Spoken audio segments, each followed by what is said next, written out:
नमस्कार. Share market Marathi या YouTube चॅनलवर आपल्या सर्वांचं हार्दिक स्वागत. आजच्या व्हिडिओमध्ये आपण मंगळवार दिनांक 29 ऑक्टोबर 2024 साठीचं इंडेक्स, स्टॉक व कमॉडिटी मार्केटचं विश्लेषण करणार आहोत. मात्र या विश्लेषणाला सुरुवात करण्यापूर्वी आपल्या सर्वांना एक नम्र सूचना आहे, ती म्हणजे या व्हिडिओच्या डिस्क्रिप्शनमध्ये आपण शेअर मार्केट मराठीच्या व्हॉट्सअप, टेलिग्राम आणि फेसबुक ग्रुपच्या लिंक दिलेल्या आहेत. तुम्ही ते ग्रुप जॉईन करू शकता. त्याचसोबत आपण तिथे शेअर मार्केट मराठीच्या वेबसाईटची लिंक सुद्धा उपलब्ध करून दिलेली आहे. आपण आपल्या वेबसाईटला अवश्य भेट द्या. या महत्त्वाच्या सूचनेनंतर आता आपण आपल्या मूळ विषयाकडे परत येऊया आणि आज सोमवारी इंडेक्समध्ये कशा प्रकारे मूव्हमेंट झाली व उद्या मंगळवारी कशा प्रकारे होऊ शकते याचं विश्लेषण करण्यासाठी डायरेक्टली जाऊया चार्टवर. आणि इथे मी बँक निफ्टीचा 15 मिनिटाचा चार्ट ओपन केलेला आहे. आपण बघू शकता की आज आपल्याला गॅप अप ओपनिंग बघायला मिळालं. खरं बघायला गेलं तर ज्या आंतरराष्ट्रीय घडामोडी घडत होत्या त्यामध्ये आपल्याला फ्लॅट किंवा गॅप डाऊन ओपनिंग होईल अशी अपेक्षा होती. मात्र आज आपल्याला गॅप अप ओपनिंग बघायला मिळालं. तुम्ही बघू शकता नॉर्मल केसमध्ये जर ज्या पद्धतीनं शुक्रवारी हे आपल्याला इथे बाईंग बघायला मिळालं होतं किंवा ज्या पद्धतीनं बाईंग म्हणण्यापेक्षा हा बाउन्स बघायला मिळाला होता, हा बाउन्स बघता नॉर्मल कंडिशनमध्ये आपल्याला लगेच लक्षात आलं असतं की आज गॅप अप ओपन होऊ शकतं. कारण ज्या ज्या वेळेला अशा प्रकारचा खूप मोठा बाउन्स बघायला मिळतो त्यावेळेला दुसऱ्या दिवशी गॅप अप ओपन होण्याची शक्यता वाढलेली असते. मात्र आज मधल्या काळात म्हणजे आपण असं म्हणू शकतो की शुक्रवारच्या क्लोजिंग नंतर आणि आजच्या ओपनिंग नंतर मार्केटमध्ये आपल्याला माहीत होतं की जगभरामध्ये ज्या काही घडामोडी चालू आहेत आणि त्याच्यामुळे मार्केटमध्ये काय होऊ शकतं, व्होलॅटिलिटी होऊ शकते, थोडंसं सेलिंग बघायला मिळू शकतं. मात्र आज आपण बघितलं तर आपल्याला गॅप अप ओपन झालं. ज्या वेळेला गॅप अप ओपन झालं तिथेच आपल्या लक्षात आलं की आपण केलेलं जे विश्लेषण आहे किंवा आपण बांधलेला जो अंदाज आहे तो चुकीचा निघालेला आहे. मग अशा वेळेला आपल्याला थोडं थांबणं आवश्यक असतं. आणि तुम्ही इथे बघू शकता की पहिल्या 15 मिनिटामध्ये पूर्ण व्होलाटाईल दोन्ही बाजूनं मूव्हमेंट झाली. त्यानंतर सेलिंग कंटिन्यू होतंय की काय असं वाटायला लागलं. मात्र तुमच्या लक्षात येईल की हा लो जस्ट काही पॉईंटनं ब्रेक केल्यानंतर एक खूप मोठा बाउन्स आपल्याला लगेच बघायला आला आणि इथेच आपल्याला लक्षात आलं पाहिजे की आज काहीतरी वेगळ्या पद्धतीनं मूव्हमेंट होतीये. मग अशा वेळेला आपण काय करू शकतो? अशा वेळेला आपल्याला बाकी काही पर्याय उरत नाही, तर आपल्याला कुठे रिव्हर्सल येतंय का हे बघणं आवश्यक असतं. आता एकदा ओपनिंग झालं आणि ही तेजी व्हायला लागली. कारण काय होतं की गॅप अप ओपन झालंय, शुक्रवार आधीपासून आपण हे सर्व बाईंग चालू झालेलं आहे. त्यामुळे आता तेजीमध्ये नव्यानं भाग घेणं थोडंसं अवघड असतं. स्कॅल्पिंग करण्यासाठी एकदम शॉर्ट टर्म ट्रेड घेण्यासाठी तुम्ही भाग घेऊ शकता, पण अन्यथा तुम्हाला इथे नव्यानं एंट्री करणं अवघड असतं. अशा वेळेला आपण काय करू शकतो? अशा वेळेला आपण जो हाय बनेपर्यंत वाट बघायची. म्हणजे मी तुम्हाला आता इथे मार्क करून दाखवतो.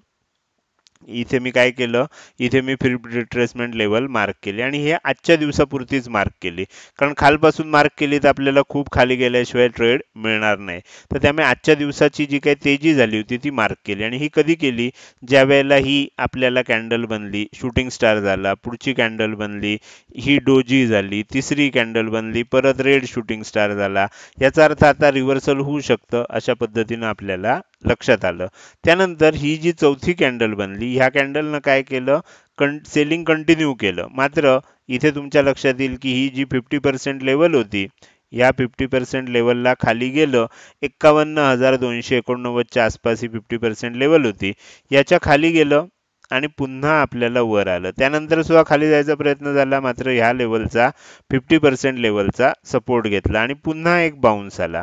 आता ज्यावेळेला अशा प्रकारचा बाउन्स येतो तिथं आपल्याला काय लक्षात येतं? ह्या जर 3 कॅन्डल बघितल्यात तर तुम्हाला लक्षात येतं हा आपल्याला इथे मॉर्निंग स्टार पॅटर्न दिसतोय.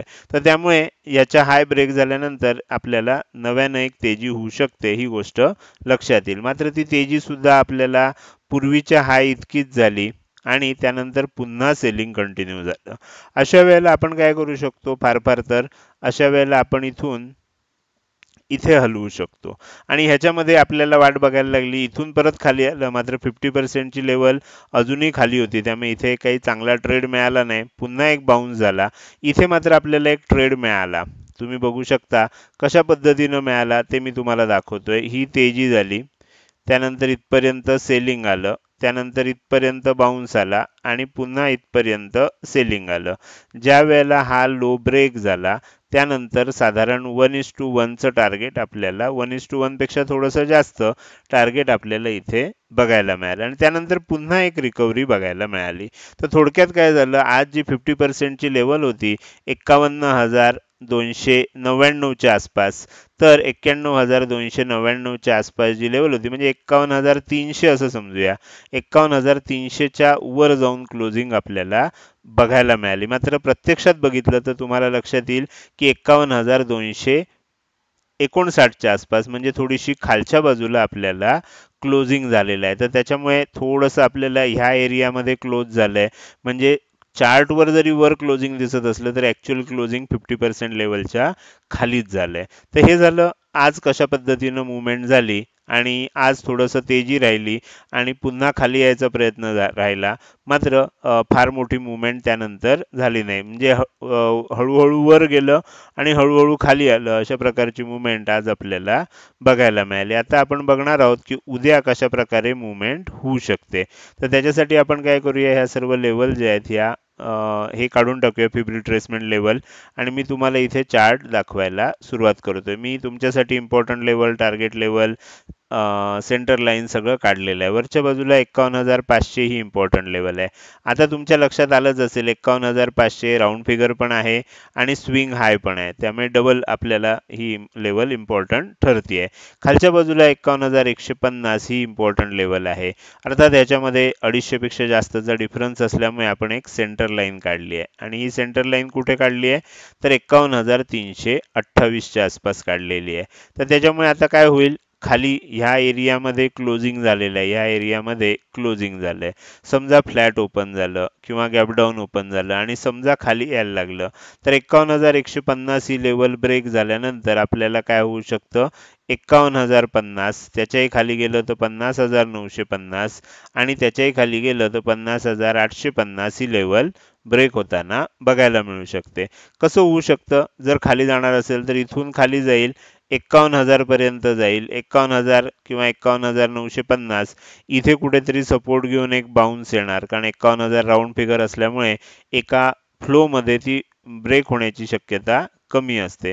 अशा वेळेला पुन्हा एक बाउन्स येऊ शकतो आणि तो बाउन्स पुन्हा जर खालच्या दिशेनं कंटिन्यू झाला तर आपल्याला खालचं 50,850 वगैरे हे जी टार्गेट आहेत ही आपल्याला बघायला मिळू शकतात. आणि जर समजा उद्या खरोखरच खाली येणार असेल तर इथे एक गॅप तयार झालेली आहे. ही गॅप जर तुम्ही लक्षात ठेवलीत तर तुम्हाला चांगल्या पद्धतीनं उद्या मूव्हमेंट करता येऊ शकते. साधारण ह्या एरियामध्ये 51,000च्या आसपास आणि त्याच्या खालच्या एरियामध्ये म्हणजे 50,875च्या आसपास अशी ही इथे गॅप तयार झाली आणि ही जी गॅप तयार झाली आहे ही गॅप काय होऊ शकते, आपल्याला एक सपोर्ट म्हणून काम करू शकते. साधारण या एरियापासून या एरियापर्यंत म्हणजे 50,900 पासून मी अंदाजे घेतोय हे 50,900 पासून 51,000 पर्यंत. त्यामुळे सेलिंग जर होत असेल तर ह्या एरियात आल्यानंतर इथून तरी बाउन्स येऊ शकतो, सेंटर लाईनला जाऊन तरी बाउन्स येऊ शकतो किंवा खालच्या बाजूला जाऊन तरी बाउन्स येऊ शकतो. तर त्यामुळे इथून कोणत्या लेवल पासून बाउन्स येणार हे आपल्याला बघावं लागेल, पण एकदा बाउन्स इथे येऊ शकतो आणि त्यानंतर पुन्हा जर खाली जायला लागलं तर मग सेलिंग कंटिन्यू होताना आपल्याला बघायला मिळू शकतं. तर ह्या गोष्टी आपल्याला लक्षात ठेवायच्या आहेत. मात्र उद्या जर वरच्या एरियामध्ये ओपन झालं, मी तुम्हाला दाखवतो की समजा ह्या एरियामध्ये ओपन झालं 51,328 ते 51,500 ह्या एरियामध्ये कुठेतरी ओपन झालं आणि समजा ह्या एरियात ओपन होऊन जर वर जायला लागलं तर 51,500 ही लेवल वरच्या दिशेनं ब्रेक झाल्यावर काय होऊ शकतं, 51,600, 51,700 आणि 51,800 ह्या 3 लेवल आपल्याला बघायला मिळू शकतात. हे झालं बँक निफ्टीचं अतिशय विस्तृत असं विश्लेषण. आता आपण पुढे जाणार आहोत आणि उद्या ज्या इंडेक्समध्ये वीकली ऑप्शन एक्सपायरी आहे तर त्या इंडेक्समध्ये म्हणजे फिन निफ्टीचा चार्ट आता मी तुमच्या पुढे ओपन करतोय. फिन निफ्टीमध्ये आपल्याला काय झालंय बघा, म्हणजे मी थोडक्यात आधी दाखवतो आणि मग आपण पुढचं विश्लेषण करूया. गॅप अप ओपन झालं, गॅप अप ओपन होत असताना बँक निफ्टी प्रमाणेच इथे थोडासा लो बनला या आसपास, म्हणजे साधारणपणे 23,840च्या आसपास लो बनला. त्यानंतर एक तेजी झाली, हाय बनला, हळू हळू हळू करत करत करत आपण पुन्हा 23,840च्याही खाली आलो. 23,825 पर्यंत आपण खाली आलो. म्हणजे इथे काय झालंय, आपण असं म्हणू शकतो की वर जाऊन पुन्हा त्याच ठिकाणी पोहोचलेलो आहे. बँक निफ्टीमध्ये मात्र असं झालं नाही अजून. आजचा जो सकाळच्या सत्रात बनलेला लो होता तो संध्याकाळच्या सत्रात टच झालेला नाहीये. त्यामुळे आता इथे काय झालंय, फिन निफ्टीला ह्या एरियामध्ये आपल्याला जी गॅप तयार झाली आहे ही गॅपच महत्वाची आहे. म्हणजे हा जो एरिया आहे साधारण आपण अंदाजे असं घेऊया 23,825 पासून 23,775 पर्यंत ही जी गॅप तयार झाली आहे ही गॅप आता आपल्याला मोठं काम करणार आहे. ही सपोर्ट म्हणून काम करणार आहे किंमत जोपर्यंत वर आहे. तर त्यामुळे आता मी थोडंसं तुम्हाला झूम करून या सर्व लेवल व्यवस्थित समजून सांगण्याचा प्रयत्न करतोय. आता इथे काय होऊ शकतं, समजा इथे फ्लॅट ओपन झालं. आपण आधी लेवल्स बघूया. खालच्या बाजूला 23,825 ही इम्पॉर्टंट लेवल आहे. वरच्या बाजूला 23,925 ही इम्पॉर्टंट लेवल आहे. फ्लॅट ओपन झालं. फ्लॅट ओपन झालं आणि खाली जायला लागलं. 23,825 ही लेवल जर ब्रेक झाली तर 23,775 पर्यंत जाऊ शकतं. मात्र ह्या एरियामध्ये आपल्याला माहिती आहे की ही जी गॅप तयार झाली आहे इंट्राडे मध्ये या दोन डेली कॅन्डलमध्ये, तर ह्याच्यामुळे आपल्याला इथे सपोर्ट घेतला जाऊ शकतो. कदाचित काय होईल, इथपर्यंत खाली आलं 23,825 पासूनच बाउन्स येऊ शकतो किंवा ह्याच्या सेंटर लाईन पासून म्हणजे 23,800 पासून येऊ शकतो किंवा ह्या टोकापासून 23,775 पासून बाउन्स येऊ शकतो. त्यामुळे कुठनं बाउन्स येणार हे आता बघणं इंटरेस्टिंग असणार आहे. आणि बाउन्स आल्यानंतर पुन्हा काय होतं, पुन्हा जर खाली जायला लागलं आणि मग जात असताना 23,825 ची लेवल ब्रेक केली तर 23,725 23,675 अशी आपल्याला खालच्या बाजूला दोन टार्गेट बघायला मिळू शकतात. मात्र जर फ्लॅट किंवा गॅपअप ओपन झालं आणि वर जायला लागलं तर आपल्याला इथे एक जर तुम्ही अशा पद्धतीनं ट्रेंड लाईन काढली तर तुमच्या लक्षात येईल ही ट्रेंड लाईन सुद्धा ह्याच आसपास येते. ती जर ब्रेक झाली 23,925च्या वर टिकायला लागलं तर काय होऊ शकतं, वर जात असताना 23,975 24,000 24,025 ह्या लेवल आपल्याला आलेल्या बघायला मिळू शकतात. आज पण त्या लेवल आल्या होत्या. मात्र 24,000 ही राऊंड फिगर असल्यामुळे ह्या लेवलच्या आसपास आल्यानंतर रेझिस्टन्स घेतला गेला. तर उद्या जर पुन्हा वर जात असेल आणि ही ट्रेंड लाईन आणि ह्या 24,000 ची लेवल जर उद्या ब्रेक होत असेल तर वर जात असताना काय होऊ शकतं, 24,025च्या वर टिकल्यानंतर 24,075 ही लेवल आपल्याला फिन निफ्टीमध्ये बघायला मिळू शकते. तर त्यामुळे ज्या दिशेनं ब्रेकआउट होईल त्या दिशेने एक मोठी मुवमेंट होण्याची शक्यता निर्माण झाली आहे. पण ज्या पद्धतीनं हे सेलिंग आलंय उद्या फ्लॅट किंवा थोडंसं गॅपडाऊन ओपनिंगची शक्यता आपल्याला दिसतीये. तर हे झालं बँक निफ्टी आणि फिन निफ्टी ह्या दोन इंडेक्सचं अतिशय सविस्तर असं विश्लेषण. आता आपण उरलेल्या इंडेक्सपैकी सगळ्यात पहिल्यांदा निफ्टी 50 या इंडेक्सचा चार्ट बघणार आहोत. तर निफ्टी 50 या इंडेक्सचा चार्ट मी इथे ओपन केलाय. थोडंसं झूम लेवल ऍडजस्ट करूया म्हणजे तुम्हाला व्यवस्थित दिसू शकेल. आता इथे काय झालंय, आपण इम्पॉर्टंट लेवल लिहिलेल्या होत्या पण त्या काही कारणानं दिसत नाहीयेत. तर वरच्या बाजूला 24,425 ही इम्पॉर्टंट लेवल आहे. 24,425 आणि खालच्या बाजूला 24,300 ही इम्पॉर्टंट लेवल आहे. आता या दोघांमध्ये 100 पेक्षा जास्तचा डिफरन्स असल्यामुळे आपण एक सेंटर लाईन काढलेली आहे 24,367च्या आसपास. आता काय होऊ शकतं, क्लोजिंग खाली आलेलं आहे, सेंटर लाईनच्याही खाली आलंय म्हणजे आपल्याला 24,340च्या आसपास आलंय. त्यामुळे इथे फ्लॅट ओपन झालं, थोडंसं गॅप डाऊन ओपन झालं आणि खाली जायला लागलं तर काय होऊ शकतं, आपल्याला खालची टार्गेट्स येऊ शकतात. वर जायला लागलं, वर गॅपअप ओपन झालं आणि वर जायला लागलं तर इथे सुद्धा तुम्हाला ही ट्रेंड लाईन आपल्याला अशा पद्धतीनं काढून वरचा विचार करायचा आहे.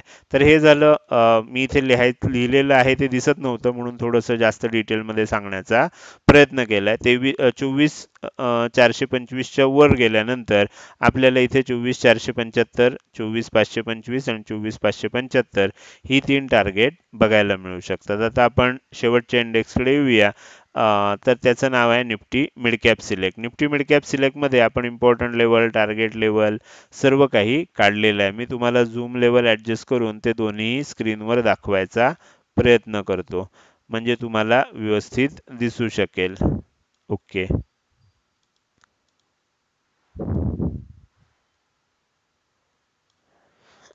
ओके, तर 12,425 12,350 अशा प्रकारच्या दोन इम्पॉर्टंट लेवल आहेत आणि त्याच्या अनुषंगानं 50 पॉईंटच्या फरकानं आपण टार्गेट लेवल सुद्धा वर आणि खाली घेतलेले आहेत. तर हे झालं इंडेक्स अनालिसिस. आता आपण थोडंसं पुढे जातोय आणि स्टॉकचं अनालिसिस करायला सुरुवात करतोय. त्यासाठी मी तुम्हाला पुन्हा एकदा चार्टवर आणतोय. टाइम फ्रेम इंडेक्ससाठी 15 मिनिटाची होती. स्टॉकसाठी आपण डेली टाइम फ्रेम घेणार आहोत. डेली टाइम फ्रेममध्ये आपण कन्वर्ट केलेला आहे चार्ट. आता या आठवड्यात आपण जे स्टॉक बघतोय ते बघायला पुन्हा एकदा सुरुवात करूया. सगळ्यात पहिल्यांदा जो स्टॉक आहे तो आहे हिंदुस्तान युनिलिव्हर लिमिटेड.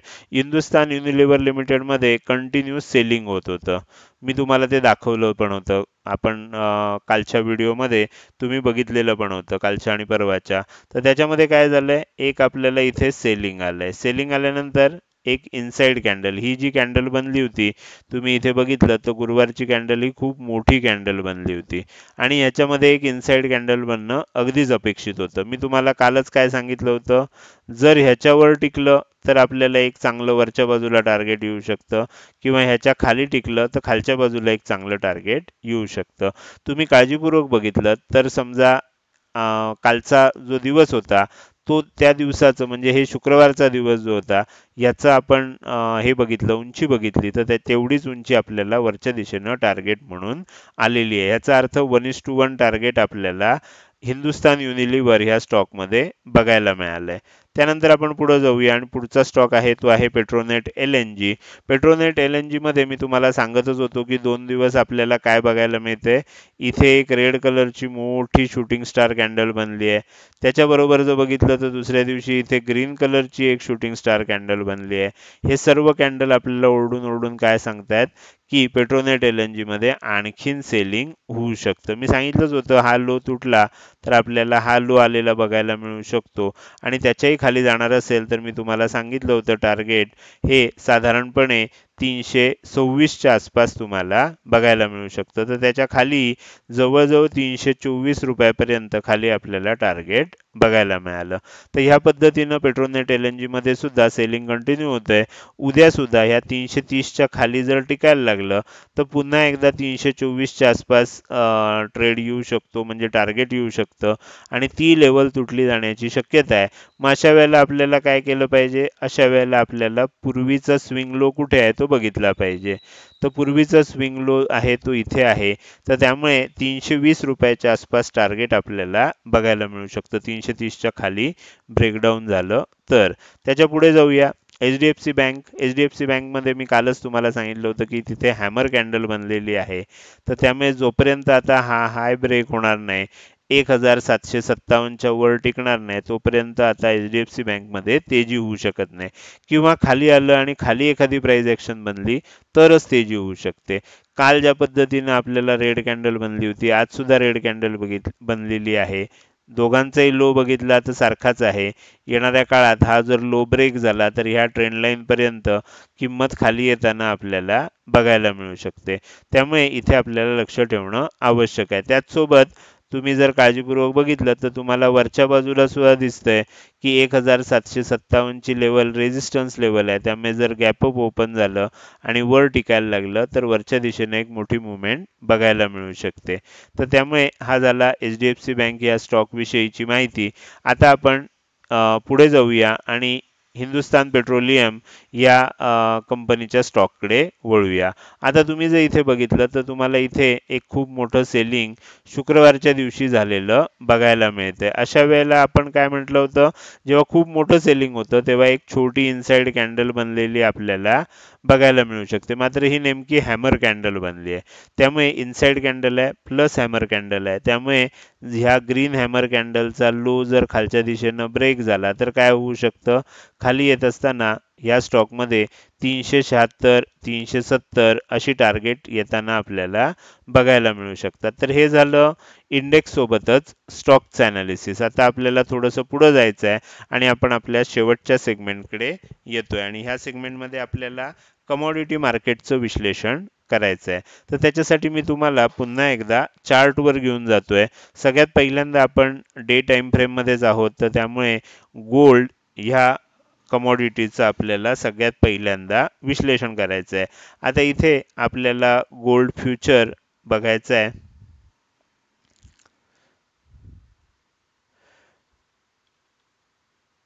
ओके.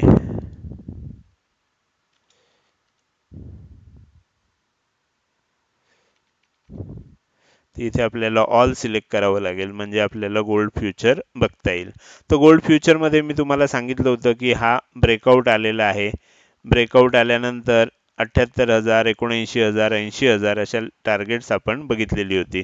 त्यापैकी 78,000, 79,000 ही टार्गेट आलेली आहेत. आता काय झालंय, इथून वर गेलं, ह्या ठिकाणी आल्यानंतर एक सेलिंग झालं, त्यामुळे पुन्हा खाली आलं. मात्र आता पुन्हा वर जायचा प्रयत्न चाललाय. जर हे वर टिकलं आणि वर जात असताना 7,900च्या वर टिकत असेल, म्हणजे 7,009 साधारणपणे 78,900च्या वर टिकत असेल, तर काय होऊ शकतं, आपल्याला आणखीन तेजी ह्याच्यामध्ये बघायला मिळू शकते. तर त्यामुळे गोल्डमध्ये आपल्याला लक्षात ठेवायचं, ही जी लेवल आहे, हा जो हाय आहे 78,919चा, तो वरच्या दिशेनं जर ब्रेक झाला तर वरच्या दिशेनं एक मोठी तेजी बघायला मिळू शकते. 79,500 पर्यंत आणि येणाऱ्या काळात 80,000 पर्यंत सोन्याचा दर जाताना आपल्याला MCX या इंडेक्समध्ये बघायला मिळू शकतो. हे झालं सोन्याविषयी. आता आपण त्याच्यासारखाच दुसरा जो कमॉडिटीचा सगळ्यात महत्त्वाची एंटिटी आहे ती म्हणजे क्रूड ऑइल. क्रूड ऑइलमध्ये मी आता तुम्हाला चार्ट ओपन करतोय आणि दाखवण्याचा प्रयत्न करतोय की क्रूड ऑइलमध्ये आपल्याला कशा प्रकारे मूवमेंट झाली. त्याच्यासाठी आपण काय करूया, 30 मिनिटाची टाइम फ्रेम घेऊया. तर क्रूड ऑइलमध्ये आपल्याला जर विचार करायचा झाला तर आज काय झालं, याच्या आधी काय झालं हे समजून घेऊया. बरेच दिवस काय झालं, खालच्या बाजूला ही लेवल कोणती आहे, 5,870च्या जवळपासची. वरच्या बाजूला ही लेवल कोणती आहे, 5,995च्या आजूबाजूची. ह्या दोन इम्पॉर्टंट लेवल होते आणि ह्याच्या आतमध्ये बऱ्याच वेळ मुवमेंट होताना दिसत होती.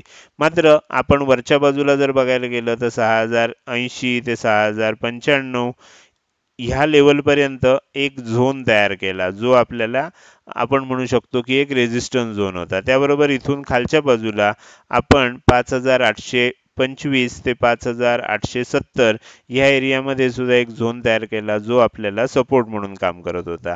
मात्र आज काय झालं, आज अचानक आपल्याला गॅपडाऊन ओपनिंग झालं, वर जाण्याचा प्रयत्न झाला, शूटिंग स्टार कॅन्डल बनलेली आहे आणि त्याचा लो ब्रेक झाल्यानंतर तुम्ही बघू शकता एक सेलिंग कंटिन्यू झालेलं आहे. तर त्यामुळे आता येणाऱ्या काळात याच्यामध्ये कशा प्रकारे मुवमेंट होऊ शकते हे आपल्याला समजून घ्यायला लागेल. तर हे झालं इंडेक्स, स्टॉक आणि कमॉडिटी मार्केटचं विश्लेषण.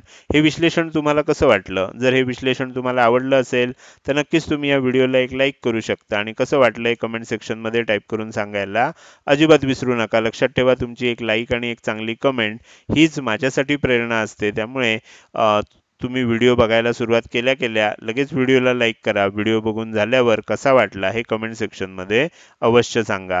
त्याचसोबत तुम्ही हा व्हिडिओ अजूनपर्यंत बघताय आणि अजूनही जर तुम्ही शेअर मार्केट मराठी या आपल्या यूट्यूब चॅनलला सबस्क्राईब केलं नसेल तर कृपया सबस्क्राईब करा आणि शेजारी असणाऱ्या बेल आयकनला क्लिक करून ऑल असं नोटिफिकेशन निवडा. म्हणजे इथून पुढे रोजच्या रोज येणारे हे विश्लेषणाचे व्हिडिओ मी अपलोड केल्या केल्या तुम्हाला विनाविलंब बघता येतील. आजच्या व्हिडिओमध्ये मी इथेच आपली रजा घेतोय. धन्यवाद.